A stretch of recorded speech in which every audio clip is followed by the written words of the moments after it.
வீட்டை கட்டிப்பாரு கல்யாணத்தை பண்ணிப்பாருன்னு தமிழ்ல ஒரு பழமொழி இருக்கு. கல்லு மண்ணு செங்கலோட சேர்த்து வேர்வையை சிந்தி ஆன்மாவை நிரப்பி ஒரு வீட்டை கட்டுறதுங்கிறது சாதனை.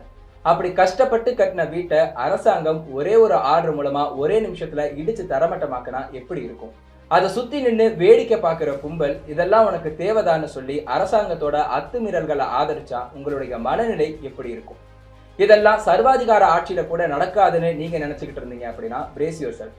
ஏன்னா இந்தியால கடந்த 10 ஆண்டுகளா பெரும்பாலான வட மாநிலங்கள்ல இந்த மாதிரியான சம்பவங்கள் தொடர்ந்து அரங்கேறிக்கிட்டே தான் இருக்கு.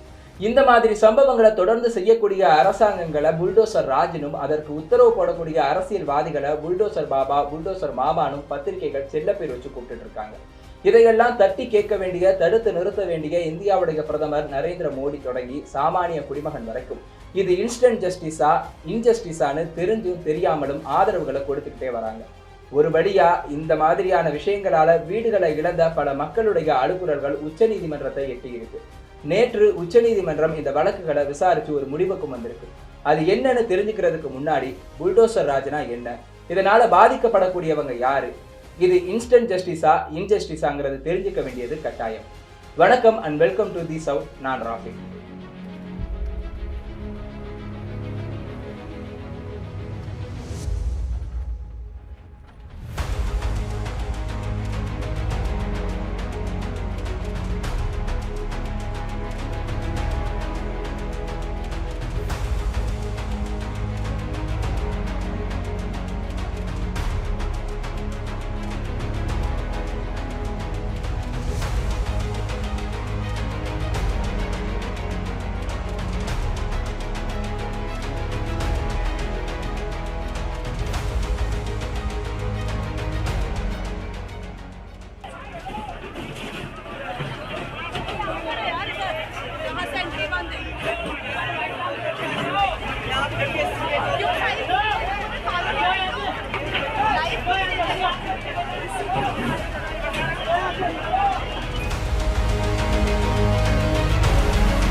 புல்டோசர் ராஜ் அப்படிங்கிற இந்த வார்த்தை 2014க்கு பின்னாடி தான் ரொம்ப பிரபலமாகுது. அதாவது பிரதமர் நரேந்திர மோடி ஆட்சிக்கு வந்ததுக்கு பின்னாடி. எக்ஸாக்டா சொல்லணும் அப்படின்னா 2017ல உத்தரப்பிரதேசத்துல ஒரு சட்டமன்ற தேர்தல் நடக்குது. இதுல பாஜக ஜெயிச்சு யோகி ஆதித்யநாத் முதலமைச்சரா பதவிக்கு வராரு. அவர் பதவிக்கு வந்ததுக்கு பின்னாடி சமூகத்துல இருக்கக்கூடிய நலிவடைந்த பிரிவினருக்கு எதிராகவோ அல்லது பெண்களுக்கு எதிராகவோ யாராச்சும் ஒருத்தர் தப்பு செய்யணும்னு நினைச்சாலே அவரோட வீட்டை இடிச்சு தரமட்டமாக்கிடுவேன்னு ஒரு எச்சரிக்கையை விடுக்கிறாரு. இதற்கு பின்னாடி 2020ல விகாஸ் துபே அப்படிங்கிற ஒரு உத்தரப்பிரதேச கேங்ஸ்டர் 8 போலீஸ்காரர்களை சுட்டு கொலை பண்றாரு. இந்த விவகாரத்துல விகாஸ் துபேக்கு சொந்தமான ப்ராப்பர்ட்டிஸ் எல்லாத்தையுமே இடிச்சு தரமட்டமாக்குறதுக்கு உத்தரவு போடுறாரு உத்தரப்பிரதேச முதலமைச்சரா இருக்கக்கூடிய யோகி ஆதித்யநாத். அடுத்தா இந்த விவகாரம் இந்நேரம் நீதிமன்றத்துக்கு போயிருந்தா பல ஆண்டுகளா இழுத்தடிச்சிருக்கும். ஆனா யோகி ஆதித்யநாத்தை பாருங்க, உடனடியா இந்த விவகாரத்துல தலையிட்டு நீதியை நிலைநாட்டிட்டாருன்னு அப்போ சில்லறையை சதற விட்டாங்க உத்தரப்பிரதேசத்துடைய மக்கள். ஆனா இந்த சம்பவத்துக்கு பின்னாடி யோகி ஆதித்யநாத் புல்டோசர் அனுப்பின ஒவ்வொரு இடமுமே சர்ச்சையில சிக்கிச்சு. அதுக்கு காரணம் அவர் ஒரு சில சமூகங்களை குறிவச்சு மட்டுமே இந்த புல்டோசர்களை அனுப்புறாருன்னு எழுந்த குற்றச்சாட்டு தான். குறிப்பா சொல்லணும் அப்படின்னா 2022ல பாஜக இருந்த முக்கிய செய்தி தொடர்பாளரான நுபுர் சர்மா முகமது நபிக்கு எதிராக ஒரு அவதூறு செய்தியை பரப்புறார். இந்த அவதூறு செய்தி இந்தியா மட்டுமில்லாம அரபு நாடுகள்லையும் சர்ச்சைகளை ஏற்படுத்துது. பல இடங்கள்ல போராட்டங்களுக்கு வழிவகுக்குது. உத்தரப்பிரதேசத்துல இந்த போராட்டத்தை ஒருங்கிணைத்ததுக்காகவும் போராட்டத்துல ஈடுபட்டதுக்காகவும் சிலருடைய வீடுகளை இடிச்சு தரமட்டமாக்குறதுக்கு அப்போ யோகி ஆதித்யநாத் அரசு உத்தரவு போடுது. உச்ச நீதிமன்றத்துல இந்த வழக்கு விசாரணைக்கு வந்தப்போ இல்ல போராட்டத்துல பங்கெடுத்ததுக்காக மட்டும் நாங்க வீடுகளை இடிச்சு தரமட்டமாக்கல, அந்த வீடுகள் எல்லாமே சட்ட விதிகளை மீறி கட்டப்பட்ட வீடுகள் அப்படின்னு யோகி ஆதித்யநாத்துடைய அரசு உச்ச நீதிமன்றத்துல தன்னுடைய வாதங்களை முன்வைக்கிறாங்க. இதற்கு பின்னாடி உத்தரப்பிரதேசம் மட்டுமில்லாம மத்திய பிரதேசம், ஹரியானா, குஜராத், டெல்லின்னு பாஜகவுடைய ஆட்சி அதிகாரங்கள் எங்கெங்கெல்லாம் நீண்டுச்சோ அங்க எல்லாமே புல்டோசர்கள் வீடுகளையும் கடைகளையும் இடிச்சு தரமட்டமாக்குறதுக்கு தயாராகி வந்துச்சு.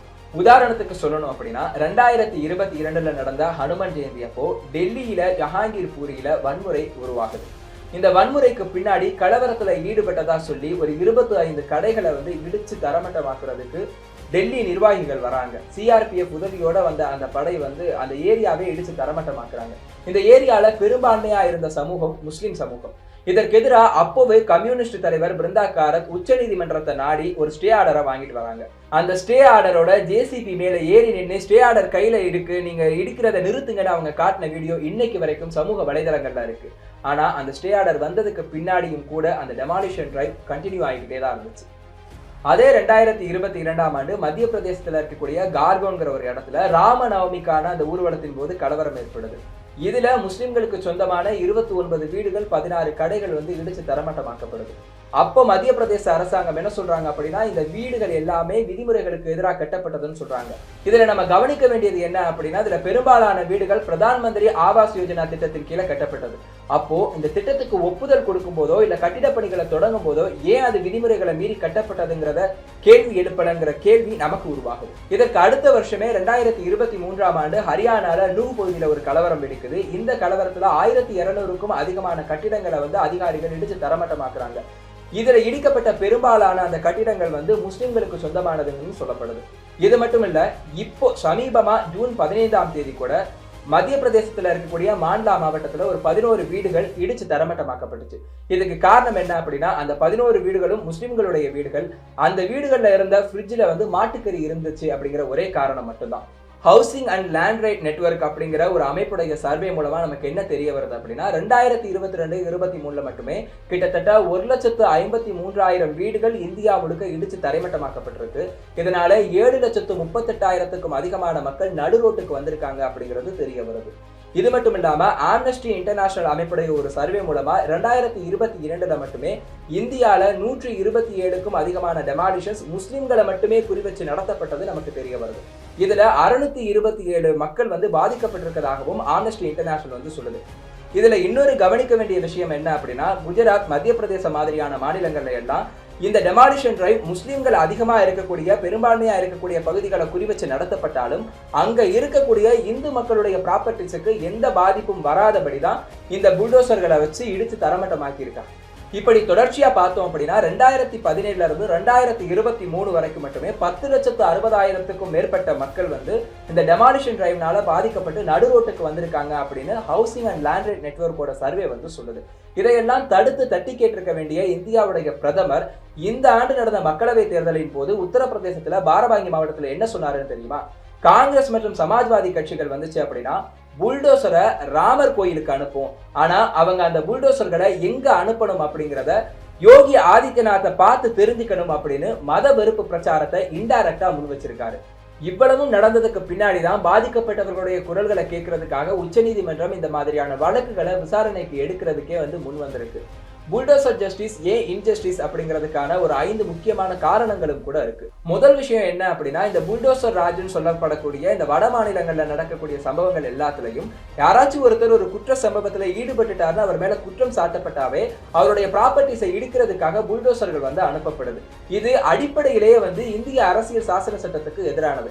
எப்படின்னு கேட்டோம் அப்படின்னா, இந்திய தண்டனை சட்டத்தின்படி ஒருத்தருக்கு தண்டனை கொடுக்கணும் அப்படின்னா அவர் மேல ஏற்பட்ட அந்த குற்றச்சாட்டு வந்து நிரூபிக்கப்படணும். அந்த குற்றம் சாட்டப்பட்டவர் வந்து தன் மீதான அந்த குற்றச்சாட்டை வந்து பொய்யானதுன்னு நிரூபிக்கிறதுக்கு ஒரு ஃபேர் ட்ரையலுக்கு வந்து ஏற்பாடு பண்ணணும். இந்த விசாரணை முடிஞ்சதுக்கு அப்புறம் தான் அவர் மீதான அந்த குற்றச்சாட்டுக்கு தண்டனையே வழங்கப்படணும். ஆனா இது எதுவுமே இல்லாம குற்றம் சாட்டப்பட்டவர்னு முதல் நாள் அரெஸ்ட் பண்ணா அடுத்த நாளே அவருடைய வீட்டுக்கு வந்து புல்டோசரை அனுப்புறது முழுக்க முழுக்க அரசியல் சாசன சட்டத்துக்கு எதிரானது, தனி மனித உரிமைகளுக்கு எதிரானது அப்படிங்கிற அந்த கேட்டகரியில வருது. ரெண்டாவது எடுத்துக்கிட்டோம் அப்படின்னா, இந்த குற்றம் சாட்டப்பட்டவர் மேல அந்த குற்றம் நிரூபிக்கப்பட்டாலும் கூட அதற்குண்டான தண்டனையை மட்டும்தான் அவருக்கு கொடுக்க முடியும். உதாரணத்துக்கு சொல்லணும் அப்படின்னா, ஒருத்தர் ஓவர் ஸ்பீட்ல கார்ல போறாரு அப்படின்னா அவருக்கு ஓவர் ஸ்பீடுக்கு உண்டான தண்டனை மட்டும்தான் கொடுக்கணுமே தவிர அதை விட்டுட்டு கொலை முயற்சி வழக்குல அவருக்கு தண்டனை கொடுக்க முடியாது. அதே மாதிரிதான் குற்றம் சாட்டப்பட்டவருக்கு அந்த குற்றம் என்ன வகையான குற்றமோ அதற்குண்டான தண்டனை தான் கொடுக்கப்படணுமே தவிர 25 வருஷமா அவர் உழைச்சு கட்டின அந்த வீட்டை இடிக்க கூடாது. ஒருவேளை அது வயலேஷனா கட்டப்பட்டிருக்கு, சட்ட விதிகளுக்கு மீறி கட்டப்பட்டிருக்கு அப்படின்னா அதற்குண்டான நார்ம்ஸ் அண்ட் ப்ரொசீஜரை பின்பற்றி அந்த வீட்டை இடிக்கிறதுல யாருக்கும் எந்த மாற்று கருத்தும் இருக்க முடியாது. ஆனா அதை விட்டுட்டு நைட்டு அவங்க வீட்டுல நோட்டீஸ் ஒட்டிட்டு அடுத்த நாள் காலையில புல்டோசரை விட்டு வீட்டை இடிக்கிறது அப்படிங்கிறது டிஸ்ப்ரொபோர்ஷனேட் ஜட்மெண்ட் அப்படிங்கிறதுக்கு கீழே வருது. இதுல இன்னும் கவனிக்க வேண்டிய முக்கியமான விஷயம் என்ன அப்படின்னா, இந்த புல்டோசர் ராஜ் செய்யக்கூடிய இந்த மாநிலங்கள்ல இருக்கக்கூடிய அரசியல்வாதிகள் எல்லாமே புல்டோசரை வந்து அவங்களுடைய அரசியல் காரணத்துக்காக யூஸ் பண்ணிக்கிறாங்க. ஃபார் எக்ஸாம்பிள் சொல்லணும் அப்படின்னா, யூபியுடைய முதலமைச்சர் யோகி ஆதித்யநாத் பிரச்சாரத்துக்காக மற்ற மாநிலங்களுக்கு போகும்போது அங்க இருக்கக்கூடிய அரசியல்வாதிகள் பாஜகவினர் என்ன பண்றாங்க அப்படின்னா, ஒரு புல்டோசரை எடுத்துட்டு போய் அவரை வந்து வரவேற்கிறதுக்காக நிக்கிறாங்க.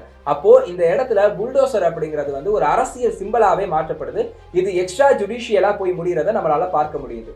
புல்டோசர் ஜஸ்டிஸ் ஏன் இன்ஜஸ்டிஸ் அப்படின்னு நம்ம பார்த்துட்டு இருக்க இந்த 5 காரணங்கள்ல அடுத்த 2 காரணங்களும் ரொம்பவே முக்கியமானது. இதுல முதல் காரணம் வந்து நீதிமன்றத்தோட சம்பந்தப்பட்டது. அடுத்த காரணம் வந்து ஹியூமன் ரைட்ஸோட சம்பந்தப்பட்டது. அதாவது மாநில அரசுக்கு கீழே இருக்கக்கூடிய இந்த நிர்வாக ரீதியிலான அமைப்புகள் இந்த புல்டோசர்ஸை வந்து குற்றம் சாட்டப்பட்டவருடைய வீடுகளை இடிக்கிறதுக்கு அனுப்பப்படும் போது அதை தடுத்து நிறுத்துறதுக்கு முழு உரிமையும் வந்து நீதிமன்றங்களுக்கு இருக்கு.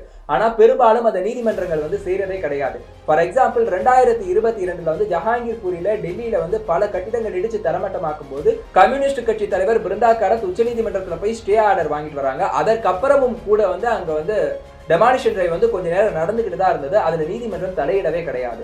இந்த மாதிரி ஒரு சம்பவம் நடக்கிறதுக்கு முன்னாடியே வந்து நீதிமன்றம் தலையிட்டு அதை தடுக்கிறதுக்கான அதிகாரங்கள் இருந்தாலும் அதை வந்து அவங்க தடுக்கிறது கிடையாது. இதனால வந்து யாருமே வந்து அக்கௌண்டபிலிட்டியும் அரசாங்கத்துல வந்து எடுத்துக்கிறது கிடையாது. இதுல அடுத்த முக்கியமான விஷயம் என்ன அப்படின்னு பார்த்தோம்னா, ஹியூமன் ரைட்ஸ் வயலேஷன். அதாவது ஒருத்தர் தப்பு செஞ்சாரு அப்படின்னா அந்த தப்பு குற்றம் நிரூபிக்கப்பட்டுச்சுன்னா கூட அவருக்கு மட்டும் தான் தண்டனை கொடுக்கணுமே தவிர அவர் சார்ந்த எல்லாருக்கும் தண்டனை கொடுக்க முடியாது. சோ இந்த குற்றம் சாட்டப்பட்டவருடைய வீடுகளை இடிக்கக்கூடிய இந்த புல்டோசர் ராஜ்ல எல்லாமே என்ன நடக்குது அப்படின்னா, ஒரு வீட்டை இடிக்கிறது மூலமா அந்த குற்றம் சாட்டப்பட்டவருடைய மொத்த குடும்பமுமே வந்து தங்களுடைய வாழ்வாதாரத்தை இழக்கிறாங்க, தங்களுடைய வீடுகளை வந்து இழக்கிறாங்க. இது இந்திய அரசியல் சாசன சட்டம் ஒவ்வொரு இந்திய குடிமகனுக்கும் உறுதியளிச்சிருக்கக்கூடிய வாழ்வதற்கான உரிமைக்கு எதிரானதுங்கிறத நம்மளால பார்க்க முடியுது. இதெல்லாம் வச்சுதான் புல்டோசர் ஜஸ்டிஸ் ஒரு இன்ஸ்டன்ட் ஜஸ்டிஸ் கிடையாது, இன்ஜஸ்டிஸ் அப்படிங்கிற முடிவுக்கு நம்ம வர வேண்டியது இருக்கு. இதற்கு பின்னாடி இதை சரி செய்யறதுக்கு என்ன பண்ணலாம்னு கேட்டீங்க அப்படின்னா, அதற்கு ஒரு 3 வழிமுறைகள் இருக்கு. முதல்ல வந்து இந்த டெமாலிஷன் டிரைவ், அதாவது அது வந்து குற்றம் சாட்டப்பட்டவருக்கு எதிராக அனுப்பப்படுறாங்க. ஆனா அதை பல நேரங்கள்ல வந்து இல்ல வயலேஷனா அந்த பில்டிங் கட்டப்பட்டிருக்கு அப்படின்னு சொல்லிட்டு தான் வந்து அரசாங்கங்கள் அந்த டெமாலிஷன் டிரைவே முன்னெடுக்கிறாங்க. ஸோ இந்த மாதிரி நடக்கக்கூடிய டெமாலிஷன் டிரைவ்ஸ் எல்லாத்துக்குமே வந்து கண்டிப்பா ஒரு கைட்லைன் வந்து இருக்கணும். அந்த கைட்லைன் வந்து இந்தியா முழுக்க பொதுவா இருக்கணும். அப்பதான் வந்து குறிப்பிட்ட ஒரு தனிநபரை குறி வச்சோ இல்ல குறிப்பிட்ட ஒரு கம்யூனிட்டியை குறி வச்சோ வந்து இந்த மாதிரி டெமாலிஷன் டிரைவ்ஸ் வந்து அரசுகள் முன்னெடுக்கிறத வந்து தடுத்து நிறுத்த முடியும். ரெண்டாவது என்ன அப்படின்னா, இந்த மாதிரி டெமாலிஷன் டிரைவ்ஸ் எல்லாமே வந்து நீதிமன்றங்களுடைய கண்காணிப்பு கீழேயே தான் நடக்கிறதுக்கு அனுமதிக்கணும். அப்பதான் இதை வந்து அரசியல் கட்சிகள் வந்து பொலிட்டிசைஸ் பண்ணாம இருப்பாங்க. இதுல 3வது முக்கியமான விஷயம் என்ன அப்படின்னா, புல்டோசரை அனுப்பி இடிச்சு தள்ளுறதோட அரசாங்கங்கள் வந்து அவங்களுடைய ரெஸ்பான்சிபிலிட்டியை வந்து நிறுத்திடக்கூடாது. அதற்கப்புறம் அந்த வீடுகளை இழந்த மக்களுக்கு உரிய இழப்பீடு கொடுக்கணும். அப்படி இல்லை அப்படின்னா அவங்களுக்கு தகுந்த ஒரு மறு வாழ்விடத்தை வந்து அமைச்சு கொடுக்கணும். இது வந்து அரசாங்கங்கள் வந்து ஏற்று செய்ய வேண்டிய கட்டாயத்துல இருக்கு. இந்த அக்கௌண்டபிலிட்டியை, இந்த ரெஸ்பான்சிபிலிட்டியை அவங்க எப்பவுமே மறக்காத அளவுக்கு இந்த கைட்லைன்ஸை வந்து நீதிமன்றங்கள் வந்து ஃப்ரேம் பண்ணி கொடுக்க வேண்டியது ரொம்பவே முக்கியமானதா இருக்கு. இதையெல்லாம் வலியுறுத்தி தான் சுப்ரீம் கோர்ட்ல புல்டோசர் ஜஸ்டிஸால பாதிக்கப்பட்ட மக்கள் வந்து வழக்கு தொடர்ந்தாங்க. இந்த வழக்கு நீதிபதிகள் VR கவாய் மற்றும் KV விஸ்வநாதன் முன்னாடி விசாரணைக்கு வந்துச்சு. இந்த வழக்கை விசாரிச்ச VR கவாய் என்ன சொன்னாரு தெரியுமா? ஒருத்தர் குற்றம் சாட்டப்பட்டவருங்கிற காரணத்துக்காகவே அவருடைய ப்ராப்பர்ட்டியை நீங்க எப்படி இடிக்க முடியும்னு கேள்வி எழுப்பியிருக்காரு. அவர் கன்விக்டாவே இருந்தாலும் இந்த மாதிரி ப்ராப்பர்ட்டியை இடிக்கிறதுக்கெல்லாம் எந்த உரிமையும் கிடைக்காது அப்படின்னு மாநில அரசுகளை அவர் கண்டிச்சிருக்காரு. ஒருவேளை வயலேஷனா அந்த பில்டிங்ஸ் வந்து கட்டப்பட்டிருக்கு அப்படின்னா அதுக்கான ப்ரொசீஜரை ஃபாலோ பண்ணி இடிக்கலாமே தவிர இந்த மாதிரி வந்து ஒருத்தர் குற்றம் சாட்டப்பட்டவருங்கிறதுக்காகவே வந்து அந்த வீடுகளை இடிக்கக்கூடாது. அப்படி இடிச்சிங்க அப்படின்னா ஒருத்தருக்கு வந்து தவறான ஒரு குழந்தை பிறந்திருக்கலாம், அந்த குழந்தை தவறான முறையில வந்து வளர்ந்துருக்கலாம், அந்த குழந்தை செஞ்ச தப்புக்காக அப்பாவும் அம்மாவும் பாதிக்கப்படுறது எந்த விதத்துல நியாயம் அப்படின்னு சொல்லிட்டு நீதிபதிகள் கேள்வி எழுப்பியிருக்காங்க. இன்னொரு பக்கம் KV விஸ்வநாதன் இந்த வழக்கு விசாரணையின் போது ஏன் ஒரு செட் ஆஃப் கைட்லைன்ஸை வந்து நம்ம உருவாக்க கூடாது, இந்த கைட்லைன்ஸ் வந்து இந்தியா முழுக்க பொதுவா இருக்கணும். ஸோ இனிமே எங்கெங்கெல்லாம் டெமாலிஷன் டைம் நடக்குதோ அங்கெல்லாம் இந்த கைட்லைன்ஸுக்கு உட்பட்டு தான் வந்து அந்த கட்டிட இடிபாடுகளை வந்து அரசுகள் வந்து மேற்கொள்ளணும் அப்படின்னு வந்து சொல்லியிருக்காரு. இதற்காக யாரெல்லாம் பெட்டிஷன் போட்டிருக்காங்களோ அவங்களே வந்து கைட்லைன்ஸ் தொடர்பான பரிந்துரைகளை சம்பந்தப்பட்டவங்க சீனியர் அட்வொகேட் ஜோஷி கிட்ட ஒப்படைக்கலாம், அவர் நீதிமன்றத்துக்கிட்ட ஒப்படைப்பார்னு நீதிபதிகள் வந்து சொல்லியிருக்காங்க. இந்த கைட்லைன்ஸ் உருவாக்கப்பட்டதுக்கு பின்னாடியாவது இந்தியால இன்ஸ்டன்ட் ஜஸ்டிஸ்ங்கிற பேர்ல நடந்துகிட்டு இருக்கக்கூடிய இந்த இன்ஜஸ்டிஸ் தடுத்து நிறுத்தப்படுமா அப்படிங்கிறத பொறுத்திருந்து தான் பார்க்கணும்.